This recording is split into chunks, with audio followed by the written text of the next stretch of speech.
Jangan lupa subscribe YouTube channel Metro TV News dan jangan lupa nyalakan notifikasinya. Pihak DPP Partai Amanat Nasional atau PAN berdalih bahwa agenda Menteri Perdagangan yang juga Ketua Umum PAN Zulkifli Hasan di Pasar Murah Minyak Goreng yang digelar di Bandar Lampung Sabtu lalu merupakan agenda internal partai dan dilaksanakan di hari libur. Namun produk minyak goreng yang digratiskan Mendak merupakan produk milik pemerintah. Apakah telah terjadi penyalahgunaan jabatan di acara Pasar Murah tersebut? Untuk membahasnya telah bergabung bersama kami Koordinator Masyarakat Anti Korupsi Indonesia MAKI, Boyamin Saiman. Selamat sore Mas Boyamin. Sore Fitri, Assalamualaikum warahmatullahi wabarakatuh. Waalaikumsalam. Mas Boyamin melihat kejadian pada saat Mendak meminta warga memilih putrinya yang akan berkontestasi pada pemilu 2024 mendatang pada saat membagikan minyak goreng murah. Apakah ini etis? Sangat tidak etis lah, sangat bertentangan dengan kewajibannya untuk melayani seluruh rakyat Indonesia dan tidak mementingkan dirinya, keluarganya, familinya, dan kelompoknya. Sumpah jabatannya dulu dia akan menteri kan begitu. Jadi inilah yang nampak bukan hanya tidak etis tapi melanggar sumpah jabatan. Dan termasuk sumpah jabatan itu menjalankan segala undang-undang yang berlaku di Indonesia. Berlaku di Indonesia menteri bahwa dia menterinya seluruh rakyat Indonesia. Dan harus dipahami program minyak kita itu kan berkaitan dengan ada subsidi pemerintah di situ. Dan masyarakat masih belum bisa menjangkau secara keseluruhan, masih beberapa tempat masih langka. Tiba-tiba ini kok malah diambil oleh sebuah partai untuk kampanyenya dia. Meskipun partai itu bisa aja membeli, tapi kan membeli dengan harga yang sudah harga tersubsidi.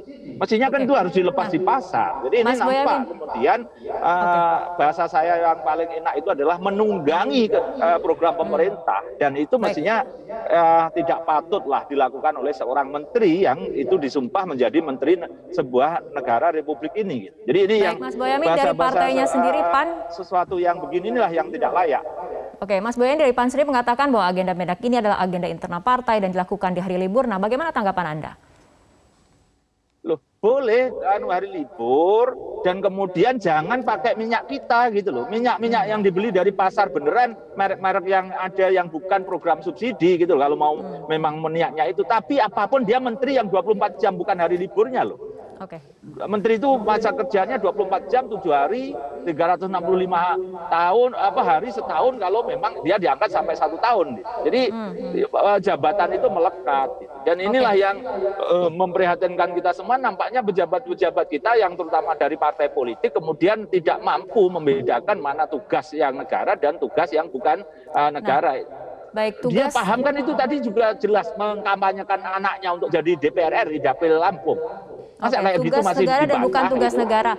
Mas Boyamin, Presiden sendiri sudah menyoroti hal ini dan kemudian sudah mengeluarkan pernyataan dan teguran dan meminta semua menteri fokus untuk bekerja sesuai dengan tugasnya. Apakah kemudian pernyataan seperti ini termasuk pernyataan yang keras dan juga tegas, Mas Boyamin? Ya kalau mau tegas lagi dicopot aja gitu.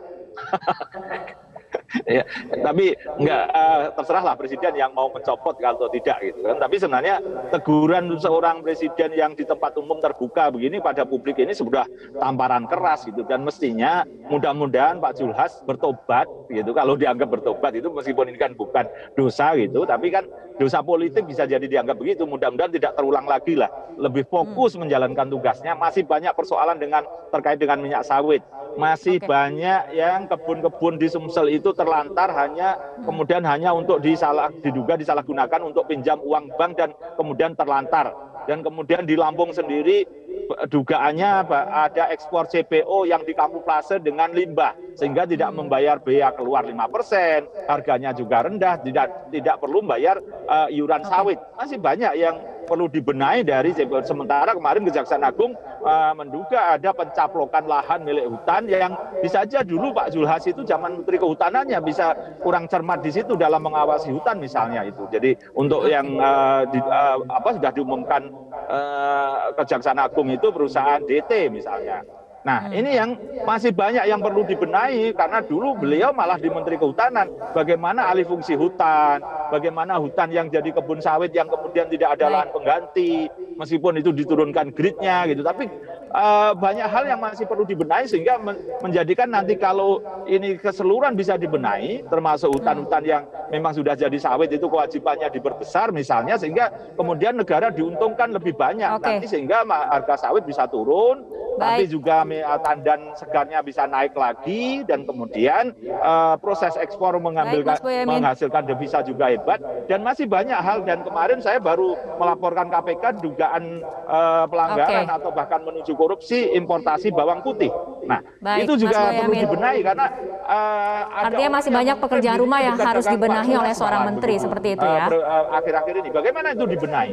Juga importasi daging, bisa aja kemarin PMK yang dari Australia bagaimana? Banyak hal yang tugas menteri yang sebenarnya artinya pekerjaan rumahnya masih banyak yang harus menjadi fokus utama seperti itu ya, yang harus dilakukan oleh seorang menteri yang walaupun kemudian saat ini sedang memasuki tahun politik, kita harapkan memang menteri masih tetap bisa fokus bekerja pada tugas utamanya seperti itu. Terima kasih Mas Boyamin Saiman telah berbincang bersama kami sore hari ini.